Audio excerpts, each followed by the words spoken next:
B1 family, welcome to Black Logic. I know I'm going extremely earlier than my normal broadcast around 6 and 7, but I wanted to get this out the way quick, family. This won't be a long one before you because some of the key moments that we'll be analyzing is how very popular cartoons like Fat Albert and the Cosby Kids, even the Harlem Globetrotters cartoon back in the day, and a lot of these cartoons that I saw, kind of in my generation, so to speak, is between the 70s and 80s. Mostly those who probably started in the 70s and then went to the 80s and very, very early 90s. And what they uncover are some problematic portrayals of Black characters. Either they shape our body configurations and head weirdly, our facial traits, our lips, our nose, our ears, very weirdly, very funny. And all of these are racial, physical tropes that the dominant society has put on our people for a very long time, even when they state that they're giving us Black content for, us to enjoy, where things mirror our image and likeness. But this is not the case. I guess to summarize these cartoons, when we look at them, family, how we address them, these cartoons are supposed to be intended for entertainment, but what it does, it ends up shaping harmful perceptions of Black people, right? As I said before, Cosby Kids and all those shows, even though I know a lot of people are going to come out and state, well, Bill Cosby created that show, so any racial tropes, any underlying bigotry that's in the character of that cartoon was created by Bill Cosby. I didn't want to make this too deep where I actually looked up the people who funded the cartoon, the network, the people who were the voices, etc. But I'll just kind of give you the surface level, and we're going to start off here with the Globetrotters cartoon. And this is a quick little segment inside of it, but I wonder if everyone will be able to catch what I'm putting down. Okay, hopefully you guys can catch what I'm putting down. Here's a cartoon right here. Again, for you guys who are younger, you might have never seen this cartoon, but this was a part of it that I really, really want you guys to listen in. It's very quick, but listen in. I want you kind of understand what happened here. You're a real bundle of information. Gee, thanks. I'll find out what room he's in, Metal Art. Okay, Bobby Joe, we'll wait right here for you. Could you please tell me what room Geese Osby's in? Room 203. Thank you, nurse. Now, what room was that? Oh, yeah. Room 203. The patient is... Okay, Bobby Joe, we'll wait right here for you. Could you please tell me what room Geese Osby's in? Room 203. Thank you, nurse. Now, what room was that? Oh, yeah. Room 203. Fair use, fair use. Depictions of cartoon characters was used in conjunction with commentary. Now, family, what was important about that is a white lady asked a white nurse was telling a Black man where his friend was inside of the hospital. He's told him room 203. And directly after that, the Black man forgot what the nurse said, and then the dog had to remind him. And again, these are really small snippets, family, and I know that a lot of people can curtail the information and make it very biased to given a certain agenda. But if you look at all of and this is season 1, episode 1, that cartoon that we're seeing here, season 1, episode 1. And the more you watch it, there's all these little hidden racial tropes inside of it. So believe me when I tell you, I'm not making this up at all. Because if we start off with, and we're going to get there, family, because there's another cartoon I want to bring to light. But if we start with the big guy himself, Fat Albert, who was supposedly created by Bill Cosby. And during the day, family, I love me some Fat Albert. A lot of kids did. This show wasn't exactly, though, a shining example of Black empowerment. I mean, we had Fat Albert. Listen, family, this is back in the 70s and 80s where Black people wasn't that fat. Most Black people were in shape. Okay, I would like to believe 7 out of 10, 8 out of 10 Black folk were within their BMI. But we had Fat Albert, an obese Black man who was often portrayed as lazy. And let's be real, family, not the sharpest tool in the shed. And please, don't even get me started on the character with the face mask. The one look like he has a stretched out winter cap on. You talk about perpetuating harmful stereotypes. Well, let me bid you one more. Let me bid you one more here. Let me get this queued up here. If you guys are not familiar with this particular one, family, again, this is fair use. This is Rickety Rocket. Anybody remember Rickety Rocket? I have. And I want you to just watch this quick little segment here on Rickety Rocket.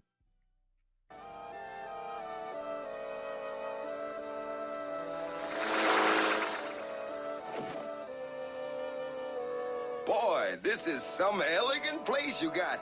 Yes, I myself have collected many precious art treasures over the years, but tell me about this robot.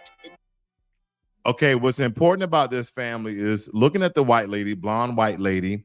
Look at her face. Her structure, right? They got her very voluptuous in a very firm and toned way, and then she have very soft, cheekbones, high cheekbones. They're trying to make her look beautiful during this time when they was making this cartoon. Then I want you to look at us. I want you to look at our hair. I want you to look at our heads. I want you to look at every construction of our bodies. Now, again, there's going to be a clearer picture where you can see a better depiction of what they look like. But even from afar, you can tell the big guy in the middle, right? He's obese, he's overweight. And then he has a real fat chin, double chin. And then his head started to get smaller at the top. And then if you look at the young lady to your right, now the hair, I can go with that. Okay, they're supposed to be young junior detectives. Or you got not familiar with Rickety Rocket. Okay, this show back in the day was for teenagers. I'm sorry, they were teenagers that they kind of started a detective agency in the far future. Okay, and they're supposed to use their wits. It's supposed to be a really good show. It's supposed to be a really good show of smart Black kids solving mysteries and things of that nature, and with their talking spaceship called Rickety Rocket. Okay, and Rickety Rocket is the spaceship that you see right here. You see with the lips here and the eyes. But again, first of all, their rocket ship, their spaceship is rickety. Think about that. Black people having broke down cars, hoopties, buckets, as we call them in certain places. And now, even on a cartoon show, we can't have the best of the best. We can't have the super futuristic AI guided rocket ship. No, it got to be rickety. It got to be a bucket. It got to be a hoopty. Even with that, family. And again, a lot of you might, you stretching the truth, or you making it seem worse than what it. No, I want you to look at other cartoons like Inspector Gadget. Inspector Gadget was a smart white man who used all these gadgets to help him solve crimes. What about not the Reading Rainbow? What's that other cartoon with the I think she's Hispanic. She got a bus and she take people on adventures. I forgot the name of that one, family. You can put that in the chat. But let this play on just a little bit so you can see their faces. Did you get a good look at him? Yes, I did. It was dangerous. Even had to risk my life to get close to him. But I got a good look.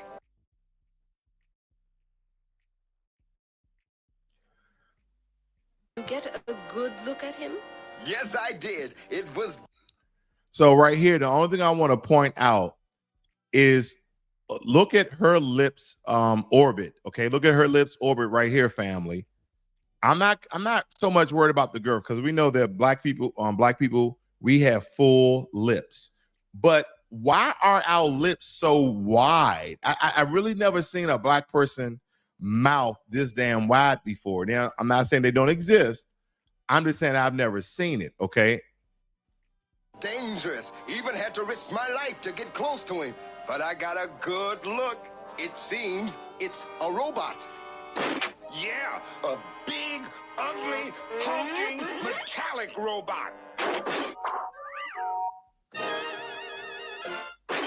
Like him. He's leaving. I wonder where he's going. We'll find out. And then if you look at the young lady, I just want you to look how they picture her. She looked cockeyed, buck-toothed, and these very overlapping huge lips. Why they try to make the white girl, the white lady, look 10 times better than all of us put together. And you got the fat black guy in the back, okay? Don't get me wrong. This show was supposed to be about intelligent black teenagers in the far future that were solving crimes with their Rickety Rocket. But there's so many racial overtones, I just cannot let it go. I can't let it go. I can't let this go, family, because we know what the system of white supremacy have formed in character through the way of laughter. Okay? And that's what we're saying at here today. Because I feel like this show is a metaphor of how society view black people. You know, a lot of these cartoons depict of how society viewed black folk, meaning that whether it be Menace to Society or Rickety Rocket, oh, well, a portion of them are criminals. They're criminals, they're hoodlums, they're gangsters, right? A lot of them are overweight, they're fat, they're this, they're that, they're unemployed, they're lazy. Then there's a group of them that's smart, but they still look like this. They're still goofy style. They're still buck teeth. They still look weird. Their bodies are so discombobulated and disconformed from what we are used to seeing. And this is how they depict us on television. Because it's always a broken down, barely working, and let's face it, it's kind of stupid, but it doesn't stop there when we look at these things. Because even the black characters in Rickety Rocket, they had their heads, family, everything was just really weirdly shaped. Really shaped. Now you may be thinking, come on, man, it's just a cartoon. These images, family, aren't harmless. These are not harmless fun. They were part of a larger system, and even to this day, part of a larger system that perpetuates harmful stereotypes and reinforce the idea that black folks were somehow less than, like 3/5 of a person. And believe me, this impact is still being felt today. Take a look at laws and legislation that were in place during that time, from redlining to discriminatory housing policies to war on drugs. Black folks, we are systematically oppressed. And now with the great influx of illegal immigration, marginalized more than ever. And during this time, and even till this day, these cartoons are just another toolbox in white supremacy. We can't change the past, but we should be learning from it, and we should be doing something about it and educate ourselves and challenge each and every harmful stereotype. But with things like this, these are some of the things we just can't let go. We can't let pass. And if we're going to have representation in media, and we're going to have representation in entertainment, then we need to start fighting back, essentially. Now, I have a website I'm going to share with you guys. I know you guys are familiar with change.org. Doesn't cost you any money. But I signed a petition. I've been looking for other things to really boycott Good Times. Right? And we're going to get into Good Times as well, but we're going to hit on Fat Albert very quickly as well. Okay? You ain't know. Now, Fat Albert is just more of the same. Fat Albert is just more of the same when we're looking at these cartoons. Now, down to this guy's head. I've never seen, and again, I know a lot of you saying this is a cartoon. I get it, but I want you to compare it to other cartoons. There's a lot of hitting messages in this, okay, from the way things are shaped, from the way things look, essentially. I'm trying to get right up in here. Give me 1 second, family. How they view us. And this is how they still view us today. Now, not only do we have big lips, but we have big ass lips when it comes to things of this nature. And if you notice, the proper black folks, the intelligent black folks, the peaky ring black folks, now the hairs are still funny style, but their lips are smaller. Well, you get lots of ice cream when you have your tonsils out. Ah, you can eat. Can we have my favorite flavor, maple tappy alpha fudge frappy? Huh? I want a vast jelly bean ripple sherbet with a Vascarino cherry on top. Yeah, you can have any flavor you want. Now, go down to your uncle's car. We'll be right out after you. Yeah, we're going to the hospital, man. Wow, I can hardly wait to get there. Yeah, good old hospital. Hey, what gives? We thought you dudes was going to the hospital. Yeah, what's the scoop? Scoop. I tell you what's the scoop. All the ice cream we can eat. They're gonna give us all the ice cream we want. And family, even down to the buck teeth, I know there's going to be people who say, oh, I know somebody with buck teeth. But when we look at the characters of Fat Albert, family, and do I really think Bill Cosby was behind the creation? I would hope not. From mush mouth, right? Guy can barely speak, large lips, buck teeth, down to dumb Donald. Think about that. Really think about, they really call this dude Dumb Donald, right? We look Bucky. So everybody has their own sort of description. Albert is fat. Davis is rude. Harold is weird. Donald is dumb. And this guy all together is this mush mouth. And of course you got Bucky, right? Who's even more buck tooth than mush mouth. Bucky and mush mouth, like literally. And I know a lot of us watched these cartoons back in the day, right? We liked them or we didn't because this was the only thing that was on TV during the time. Man. And what we have to understand is that laughing at characters of black people, this is nothing new. It's been a sick pastime in American entertainment since, man, way back when, because the original Harlem Globetrotters, right? The actual basketball team. Did you know they were started back in 1929? 1929, not the cartoon, but the original Harlem Globetrotters. So think about what type of history that has, even when they created the cartoon. These guys never displayed that they were dumb on the court. They was always witty, smart, funny, and entertaining. They never, anyway. But since we're talking about, I guess, characters of minstrel shows that was depicted on television, the OG form of blackface that had white folks cackling at our expense, it's making a comeback. But this time, it's hiding behind animated characters. Now, a lot of you, again, may not be familiar with some of these things I'm popping up. Anyone familiar with this show right here? This is Maude. This is a very similar show, or rather, it's a Good Times was a spin-off of Maude. And at the time, we used to watch all these shows because this is the only thing that was on TV. And it was funny. I mean, some things were funny. But Good Times, of course, got more viewership because when they did a spinoff of Maude, Good Times just blew up. It was a really good show. And it was very wholesome, believe it or not. Oh, Floyd, look everywhere, honey. No sign of him. Are you sure you looked in the right places? For JJ, sure. I talked to voluptuous Vanessa, sexy Samantha, passionate Priscilla, the human thriller. See, one thing about our shows, family, even this comedy show right here had class. We have an older black lady here, and we have the younger black lady on the left, very beautiful. And she was being very entertaining, but everything was classy. I'm gonna just play this, let this play on just a little bit more. And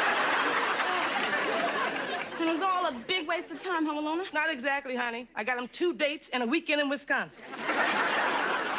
Nobody saw him. Just Ned the Wino. What? That was 3 bottles ago. Oh, that does.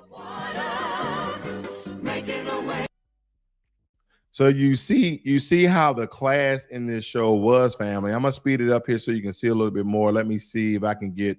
Here we go. I get a bigger scene for you guys. Here we go. Let's try this. What's that smell? I don't know, Thelma. It's going all through the house. Maybe the garbage men are on strike. And by the way, I want you guys to look at the way that people are shaped. The young man here in shape. He's in shape. How could you tell? Now, of course, everybody's in good, what I like to believe, BMI. Even the older lady, I forgot her name. Was her name Florence? I forgot her name. I just know JJ. Everybody knows JJ. And Thelma, of course, Thelma, very beautiful. Okay. But nonetheless, everybody's in great body composition. And the reason why I don't want to put this in your minds, because when we look at the animated version, I want you to keep some key configurations of the statements that I'm making. That way you can compare and contrast for yourself. It doesn't even smell like this neighborhood. It smells like something out this world.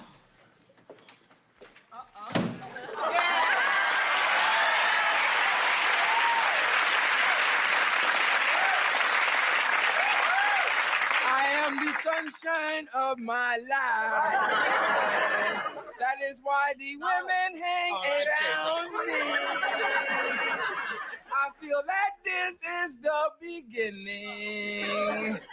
It smells more like the ending. Hey, look here, catfish. Now, of course, this show is back in the 70s. And so I don't know if they try to retrofit the cartoon, but a lot of these jokes, a lot of the comedy during Good Times were wholesome jokes. I don't care who you got to get to write the jokes for the new Good Times, right? Because I believe they should have boycotted. If you really want to revamp it, have it very similar. Have Sinbad, have Steve Harvey to write the jokes, people who don't really curse to write the jokes. But this was good comedy back in the day, folks, and it was classy, and everybody looked good, and everybody was in shape, okay? So if you want to do an animated version of Good Times, yeah, I know some of the characters may be a little bit off, but when we look at this animated version, family, just keep in mind, I'm going to play a couple of more seconds of this one. Face. I'll have you know this is not a smell. This is an aroma, a wafting fragrance. Oh, that's just great. 500,000 brothers in Chicago, some sing, some dance. This one's wafted. That's a new cologne, isn't it, JJ? Oh, yeah, Ma. No. How'd you guess? The house plants are drying up. Is Flo back yet? No. She'll be back in a minute, Malona. Oh, darn it. What's the matter? You got a little bit of gossip burning a hole in your tongue? Gossip? Me? Gossip? All right. So we get the drift of that, family. So let me show you part of... I have important news. Let me guess. The state called and they want to cut you a disability check for your face. Hold up. You can get paid for that? This is from a fool who stares at his orange juice every morning. It says concentrate on the box. Who the dummy now? Shit. Me for not wearing a condom. Shut up. That opening right there, family, should have showed you everything that you need to know. From the vulgarity to the fat black man, which none of this, I think the only person that was overshaped in Good Times, and was it Mr. Booker? I think it was Mr. Booker. He was slightly overweight, but not grotesquely overweight like this guy. Then, of course, they updated the clothing, some of the hairstyles. I get that. I'm going to let it play a little bit more. Fair use. Every clip that I was using was in conjunction with commentary. Fair use. With my grandfather, James Evans. My job as the man of this house is to take care of this family no matter what. I just want to let you know I'm going to take good care of Gray. Who is this I'm about to kill? Juan, my boyfriend. Daddy, let him go. Baby, she come with me. Junior's repeating the 10th grade for the 3rd time. Is there anything you can suggest to help him get to the drive-thru? Can you do OnlyFans? Take off your shoes. Family, the video clip of this monstrosity is very disrespectful and discriminatory towards Black people. They just had the teacher up here with chin hair, which none of the cast members did. She's drinking in front of the class, cigarettes in her front pocket. Okay. It's just so much to unpack here, family. It's really a lot to unpack for me. Because Good Times, right? The classic sitcom that gave us a glimpse into the struggles of a Black family in the projects. But here they are trying to resurrect the cartoon. Oh, boy. They're trying to resurrect the cartoon. And it's a hot mess. It's horrible. They've literally, listen to me, they literally taking all of the racial stereotypes and negative portrayals from the original and cranked it up 1,000%. They cranked it up 1,000% because everybody in Good Times in the original actually was handsome and beautiful with the exception of maybe one. But everybody else was very handsome and beautiful. I want you to look at some of these people. Look at this. Because when we look at back in the day, Good Times and Sanford and Son had us laughing through our pain as they depicted Black families dealing with poverty and unemployment. But they wasn't the only ones. What about the Jeffersons? That was a good comedy. But they flipped the script by showcasing the upper middle class Black family in New York City because representation matters. We had prominent Black folk then, but then you fast forward today, and what do we get here? A reboot that's more interesting and cashing in on the way how people look at us today. And they're not really adding any real substance to racial discriminatory actions against Black folk with this cartoon. It's so many goddamn racial undertones. They got characters spouting stereotypes left and right, perpetuating harmful tropes. They do nothing but reinforce negative perceptions of Black folks. They got us spewing the N-word, spoken vulgarities, profanity, all sorts of things. This is not Good Times. Dude, let me see what kind of feet you working with. I take you to the dark side. Dear Black Heavenly Father, Colored Redeemer, if you could just help us. Son, it's for you. New phone. Who this? Family, okay, I can look at everything double-sided. They got Black Jesus up here with one of his angels, female angels, looks like a female or part of the community angel, okay, playing PlayStation or Xbox, some video game. And I know somebody can make a easy joke out here. Here's Jesus supposed to be saving lives, doing miracles, receiving people's prayers, but he'll be playing video game. All of these are racial tropes and depiction of Black folk.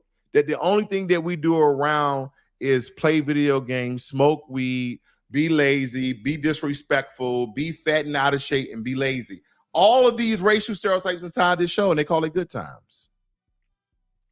And they call it Good Times.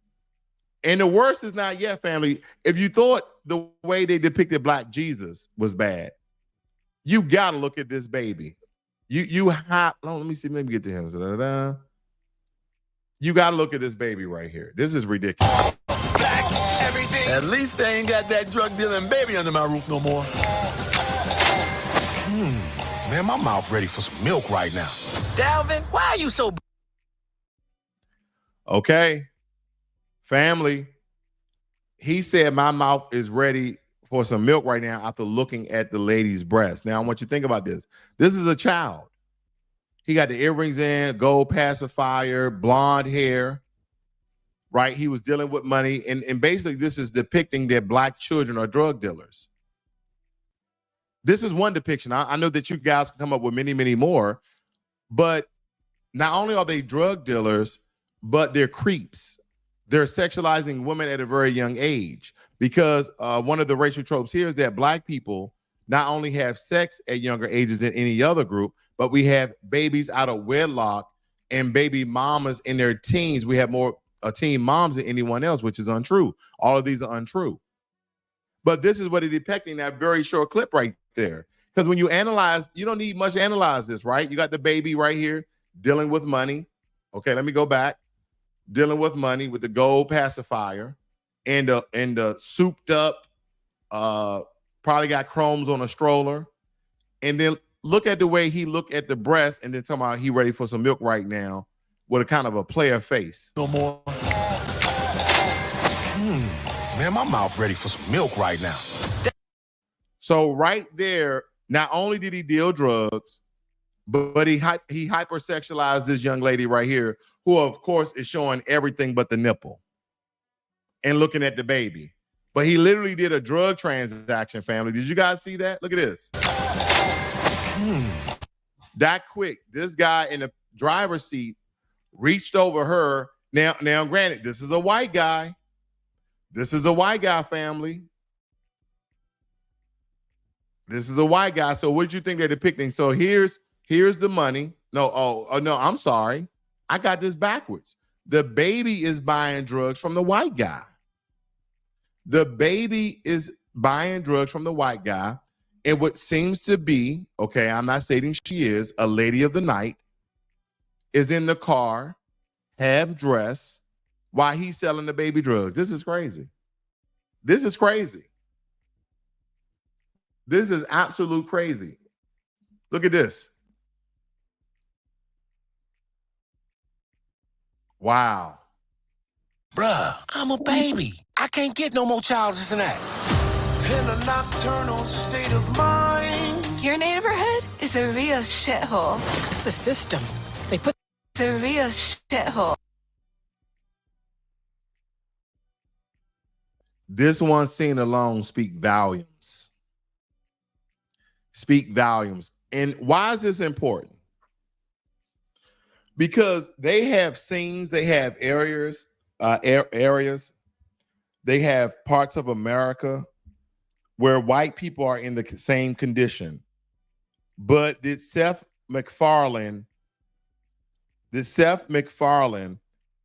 Stephen Curry, or Steve Curry, Stephen Curry, whatever his name is, create a cartoon depicting that, or someone from their community, to continue these, to continue these racial tropes is not only damaging of the image of black folk, but this gives some people justification of killing innocent black folk when they go to grocery stores. And the only thing they're looking for is to kill the scum of the earth because of the depiction of cartoons, of sitcoms, of movies, of series of shows, constantly being perpetuated on TV, continuously shaping the minds of Americans to look at black people one way, like this.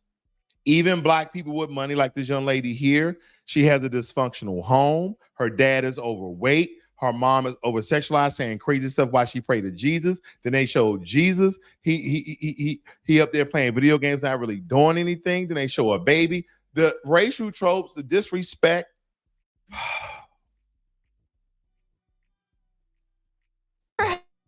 It's a real shithole. It's the system. They put the guns and drugs on the streets. This is getting dangerous. I won't just sit back and let you put yourself in harm's way. I love you too very much. Everything black. The revolution will not be televised.